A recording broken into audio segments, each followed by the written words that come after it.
Hey guys, this is Pablo with Meditation Amsterdam. Today I going back from Lake Atitlan to Guatemala City, and I wanted to make a video about this notion of using the mind as a black mirror. And when I mean black mirror, what I mean is to use the content of the thinking mind, and especially self-referential thinking, thoughts about me, my hang-ups, my problems, my plans of how to feel better, my past, my future, to use all of those types of thoughts as a mirror of something that we are afraid to see, or rather as a mirror of something that's hidden from view. And in fact, I'm calling it a black mirror because part of the trick that I'm inviting us here to use is to play the game of imagining that whatever our thinking mind is telling us, we ought to assume that it is hiding the opposite. So it's showing us things in reverse, if you will. And so whenever it shows us a good thing, it's hiding something bad. Whenever it's showing us a bad thing, it's concealing how we really feel about it, right? So there's always an element of obfuscation and obscuration when the mirror of the mind is triggering self-referential thoughts. Now, the reason I'm using this specifically about self-referential thinking is because I was actually reading Awake by Angelo Di Lullo once again. This is the second time that I read the book. It's the book that I chose to bring with me in this trip. It is potentially the clearest book that there's out there about the process of awakening and enlightenment. I've always considered Angelo to be a great demystifier and a great democratizer of the spiritual process, and I think that book does honor to that, or justice to it, if you will.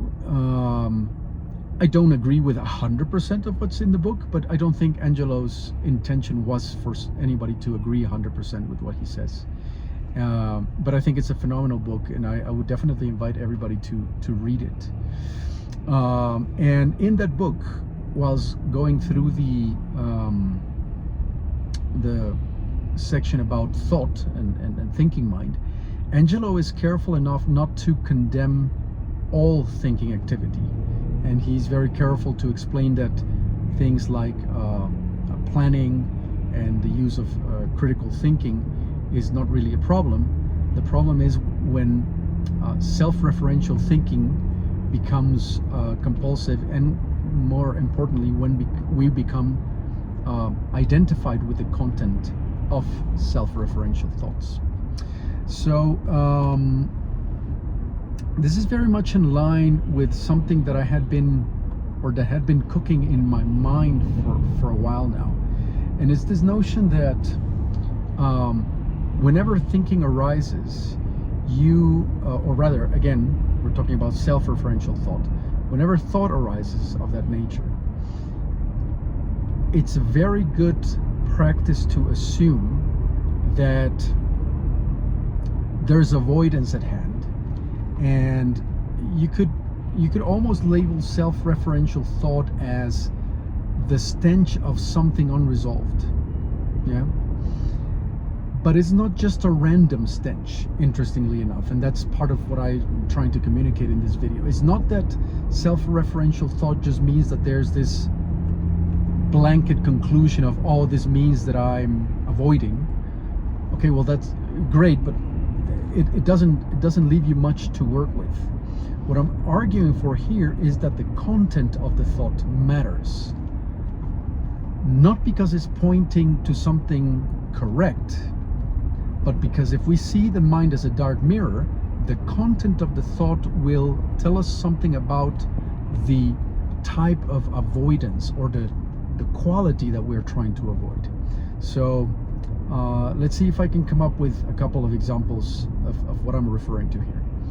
Classic thing that has haunted me for a long time is what is this big move that I need to make in life to show that I have somehow transcended my ego? Or what is this big decision, this, leave it all behind or start this grand endeavor that I need to concoct in my mind, that I may show that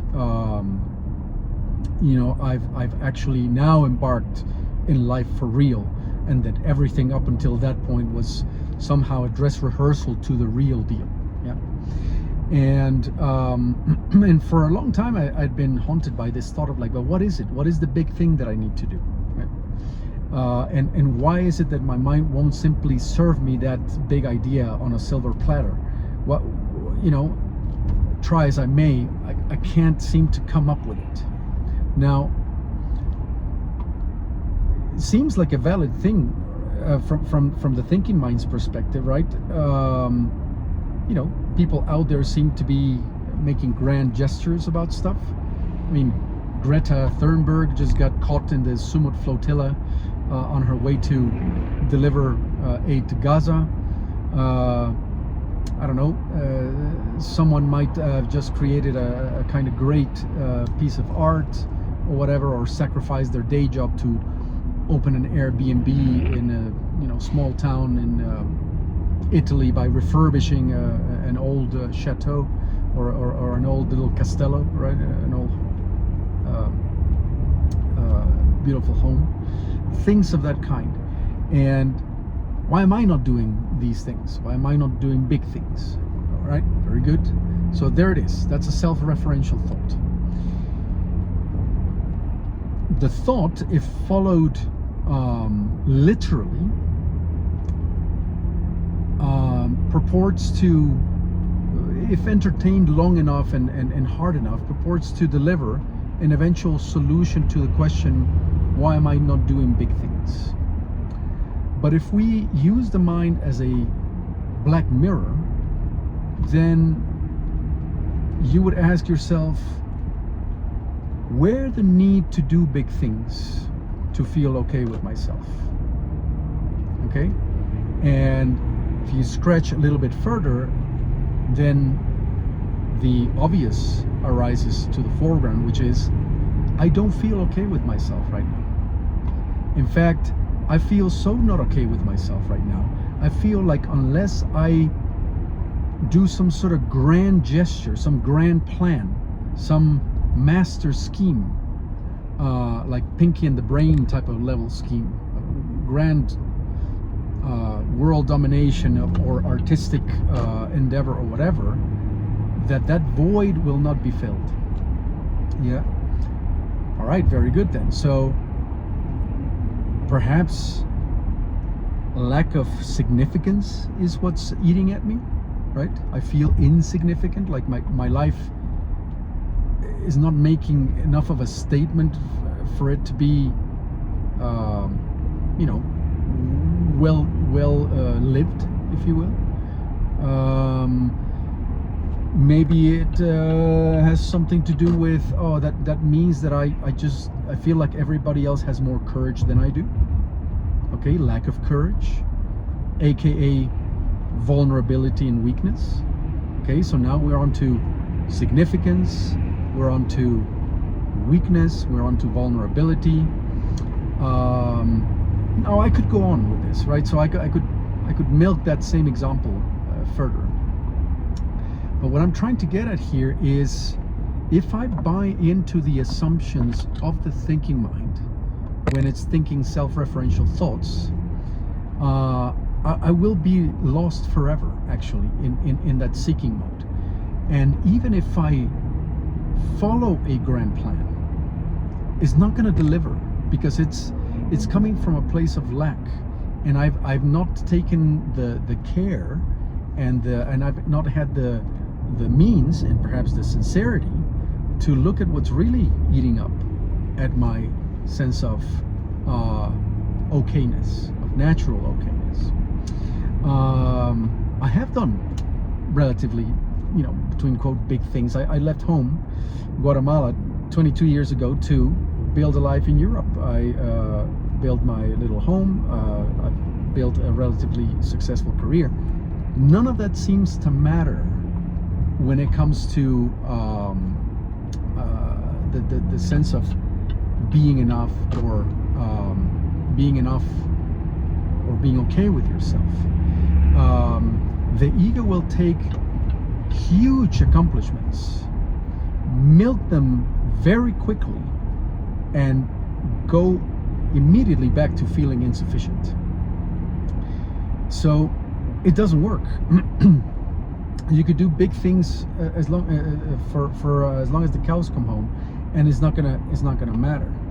Now, I've talked in my previous video about striking at the root, and this is what I'm inviting us to do here. I'm inviting us to understand that the activity of self-referential thoughts offer us a black mirror into our avoidance and into things that are unresolved. Yeah. And there's something else to say about this, and it is this notion that doing this is very unnatural, and it's very counterintuitive. Your mind is not gonna work with you when you try to do this. It's gonna be working against you every step of the way, as a matter of fact. And that's not because your mind is your enemy or because it hates you. It's because your mind is in the service of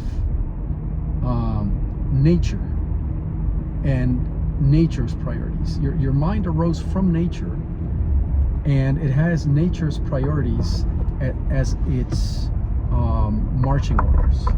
And what are nature's priorities? Well, priority number 1, survive. Priority number 2, reproduce. And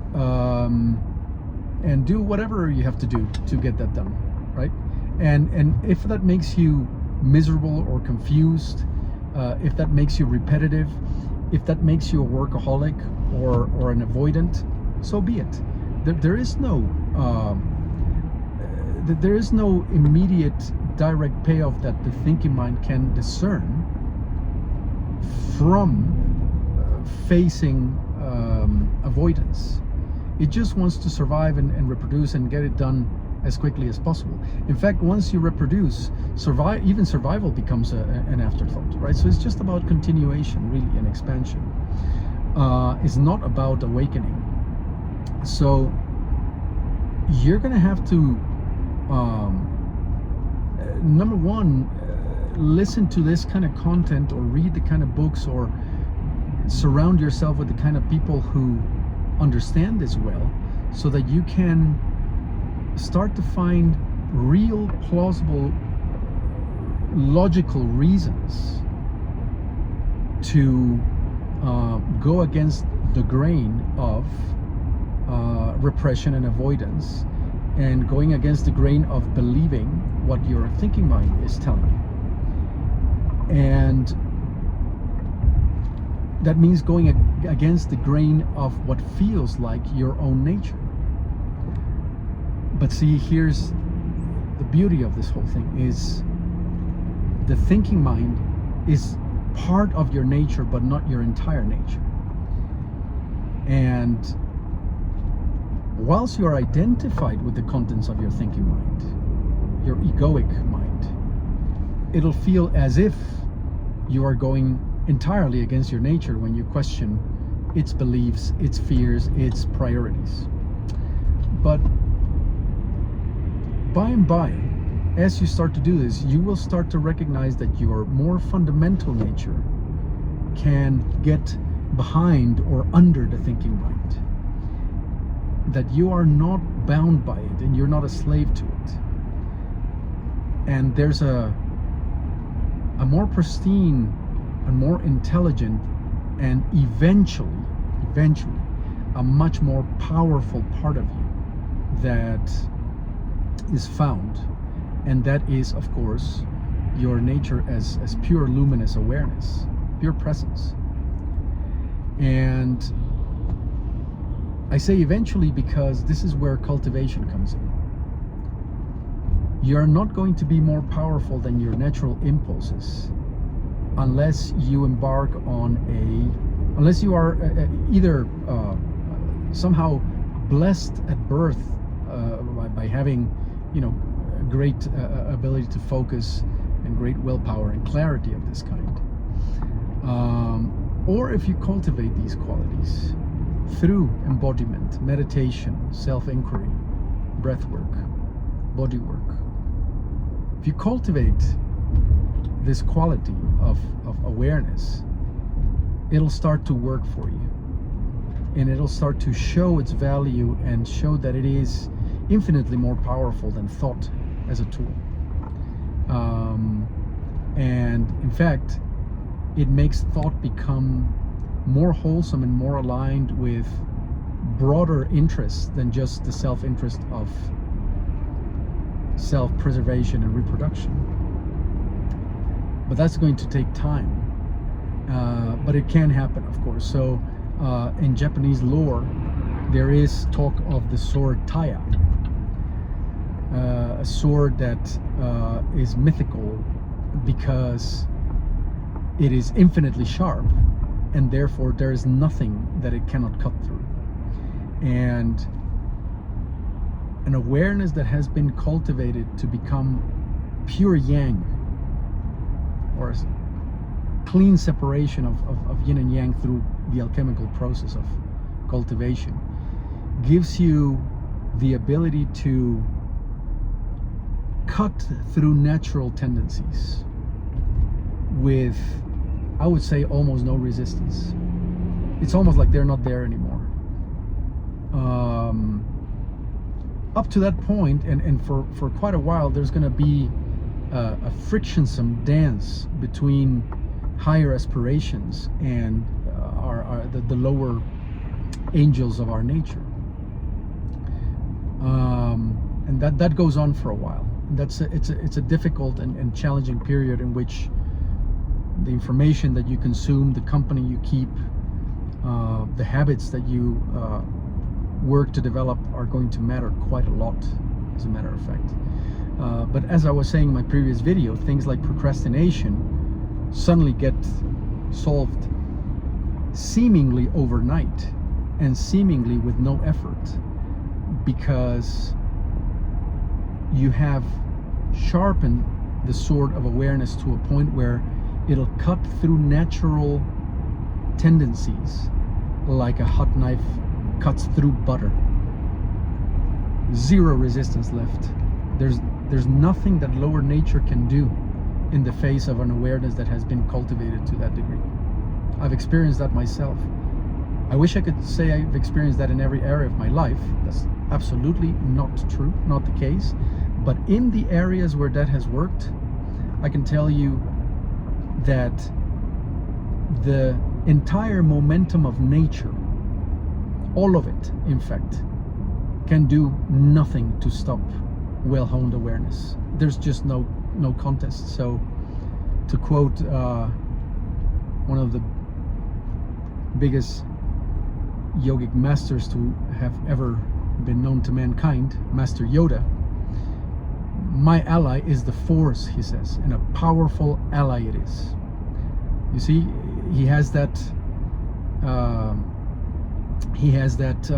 that conviction, and it all happens in that little moment in I believe is Return of the Jedi, or no, the Empire Strikes Back, if I'm not mistaken, is when Luke Skywalker's training is taking place, and Luke Skywalker is learning about the Force, but he is hypnotized by the way things look. He can move a rock with his mind, but when it comes to his ship, he thinks it's too big. And then Yoda says, "Size matters not." And he says, "Would you judge me by my size?" And whilst you shouldn't, because my ally is the Force, and a powerful ally it is. right? So the message there is, nature looks daunting, our tendencies look impossible to defeat, our the twisted tendencies of our mind, and things that we cannot get over, our hang-ups, things that have followed us our entire life, that it seems like they are insurmountable. And yet, through the cultivation of mind, through the purification of mind, awareness becomes such a powerful light that content is just completely burned through, right? Like there's nothing that can survive that. I'll leave you with another final analogy on the topic, which is, I believe Ramana or Nisargadatta, I forget by now, and they say that that the tendencies of the mind look like a mountain, right? And it might seem like it's impossible to work through all of them. It's as you stare at a mountain, you think there's simply no way. And yet they say it's a mountain made of camphor. So it's like this fuel, right? So you set a little part of it ablaze, and the entire thing will burn through. So so that is it, right? That is today's message. It's in essence an invitation to cultivate our mind and to use the content of our thinking mind, and especially self-referential thought, as a black mirror that indicates not just that there's something hidden from view, not just that there is avoidance at hand, but that shows us the flavor of that avoidance. If we know how to keep scratching under the surface and going back to what is it that the grand plan, what is it that the jealousy, what is it that the fear or the reluctance or the grief is pointing towards, and to follow through until we actually come face to face with the discomfort, and to trust that awareness can in fact fully feel that discomfort, and thereby heal us from whatever needs to be processed. So as usual, I'm very curious to hear what you guys make of this one, so just leave your thoughts in the comment section, and like, share, and subscribe. I'll be back with more pretty soon. Thanks for listening. Cheerio, and bye bye.